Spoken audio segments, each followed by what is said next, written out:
What's up, everyone? Welcome to the Same Philly Sports History for November 16th, 2023. I'm your host, Jim Montgomery. Welcome to a Thursday here at this day. Let's start with yesterday's question of the day.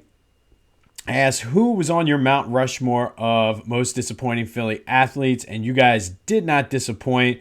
I'm not going to name the ones that were named that I am going to cover this month. However, we had some names on there: Mike Mamula, Nerlens Noel, Evan Turner, really any process Sixer other than Joel. Andy Ashby was a good one.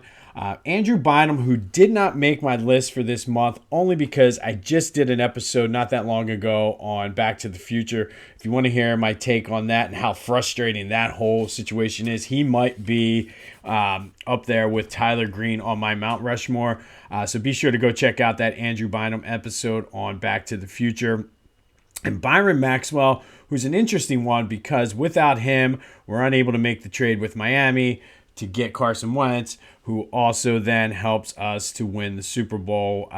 But great participation. A lot of the guys that were named are either guys that we already talked about or we will talk about. So stay tuned for the rest of the month for the rest of the list. But again, great work by you guys. I want to continue to grow this question of the day. I'm working on a couple things that I'm hopefully ready to roll out for December 1st. So stay tuned for that. Speaking of Back to the Future, I'll be releasing a new episode tonight. I'm going to record an episode on the Frankfurt Yellow Jackets, so stay tuned for that. All right, Sixers news, and I guess let's start with the game first. Disappointing, 117-107 loss. They got off to a slow start, battled back, and actually had I think it was a 5 or 6 point lead at one point in the third quarter, and then they just kind of ran out of gas in the fourth quarter. Boston went on a run, and the Sixers weren't able to recover. Al Horford just continues to dominate the Sixers, which Al Horford definitely could have made the Philly most disappointing athlete list. But I think he's probably more on the most hated list, but just continues to frustrate Joe. And basically, Joe made the comment that they're our daddy or something at one point, and the Celtics continue to dominate the Sixers. And Joe said that much. He said, listen, they are the best team. And I know I saw on Twitter a lot of people were upset about Joe's comments. But to be honest, I think that's kind of put it in perspective. The Celtics very well could be the best team in the league. They have absolutely owned the Sixers, especially recently, like the past 5 to 8 years recently. And I mean, what more can you say about this? I mean, it is what it is. I also think the silver lining in this is the Sixers, as they're constructed now, are not the team that we're going to see in the spring when it comes time for a playoff run, which hopefully they do it smartly, but knowing that, listen, the Celtics are the team you have to beat, so hopefully they figure out a way to sort of build the Sixers to come out of the East. But again, it's not a finished product for the Sixers right now. But I don't think what Joe said was out of line. And that's our question of the day. What do you think about Joe's comments? Basically, sort of out of frustration, sort of giving props to the Celtics, saying they're the best team. Hats off to them. Again, some people were very upset because of the rivalry between the Sixers and the Celtics. Me, not so much, but let me know what you think. To me, it is what it is. The facts are the facts, and truthfully, we got to get over that mindset. Like, oh, I can't give props to the Celtics or the Cowboys or the Braves or the Mets. No, two things can be true. You cannot like them, and they can also be the best team in the league. And to me, it's sort of like what you should be shooting for. But that's the question of the day. Let me know. What do you think about Joe's comments? Were they out of line? Were they truthful? Is this even something to be upset about 11 games into the season? Let me know on social media, Twitter and TikTok, Jimbo_Mont, Instagram at Philly Jimbo. If you're friends with me on Facebook, the question will be there. Or leave the comment wherever you're watching this or listening to this. And also go ahead and like and subscribe as well. Let's help grow this thing. But let me know, what about Joe's comments? Were they out of line? All right, Philly Goat. Been telling you about this. It's a great time to do some Christmas shopping. Go to phillygoat.com and just look at their wide selection. You get kids stuff, hoodies, hats, t-shirts, any of the major sports teams. They got Philly-centric, Philly neighborhood, Philly boxing, Philly pride. You name it, they got it. So go check them out. Use the promo code Jim Montgomery for 10% off your order. I've been telling you about the Mega John stuff. The Maximus one is very good. They have the Jason Kelsey sexiest center shirt, and they're always coming out with new stuff. So go check out Ryan at phillygoat.com. Use the promo code Jim Montgomery, 10% off of your order. Get some Christmas shopping done. All right, big win for the Flyers yesterday, 3-1 over the Hurricanes. They are back home Saturday to take on the defending champion Golden Knights, but that's 3 wins in a row for the Flyers.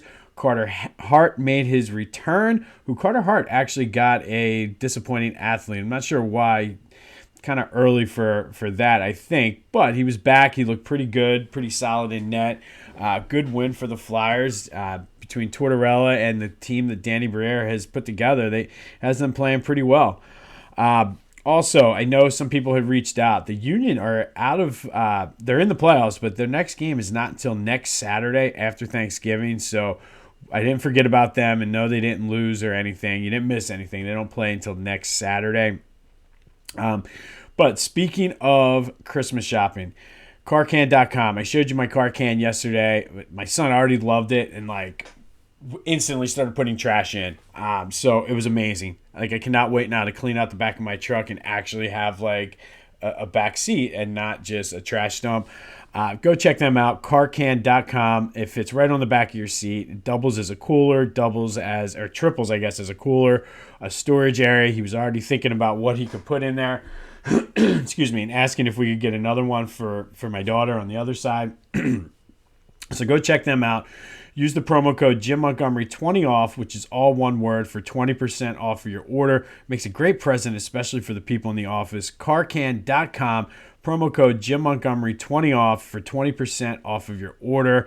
Carcan.com. All right, there were some Phillies tidbits yesterday. There's still plenty of rumors going around about what their next move is. But Jason Stark, I read his article on The Athletic, and he kind of laid it out that they've already started to sort of not necessarily give up on signing him, but have a contingency plan just in case.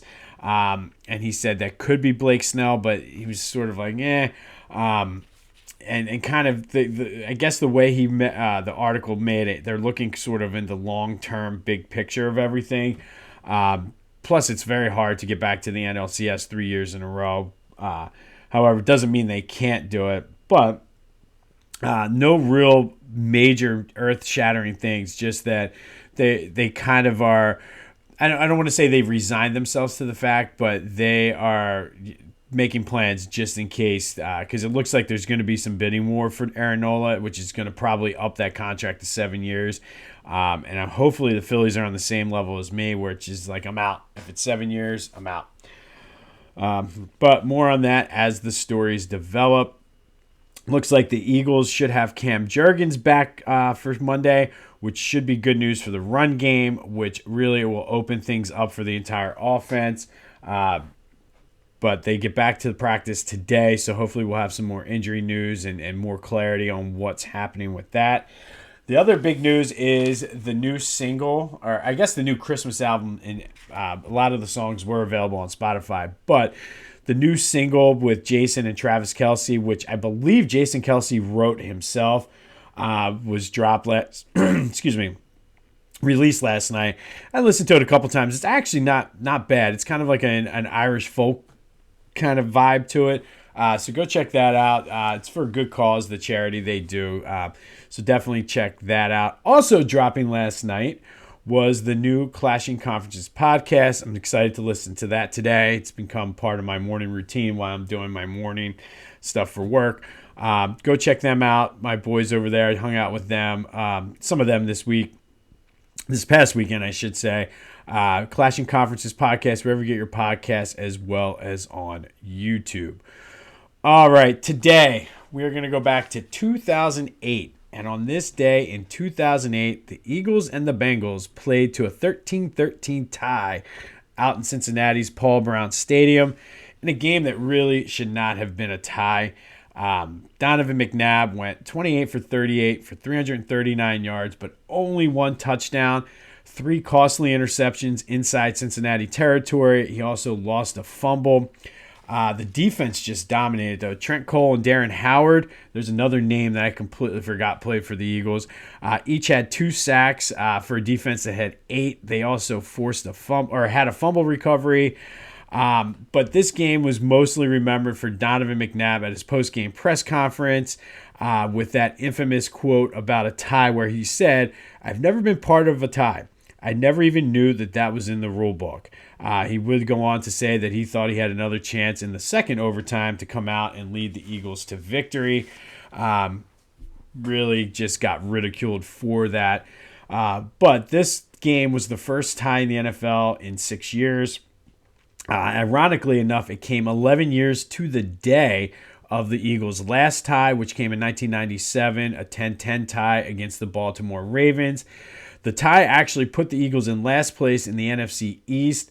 And then the Eagles did go down to Baltimore to play the Ravens the next game. That was a game Donovan was benched and kind of lit a fire under him because I believe then the next game was the Thanksgiving game against the Cardinals where they came out and just blew their doors off.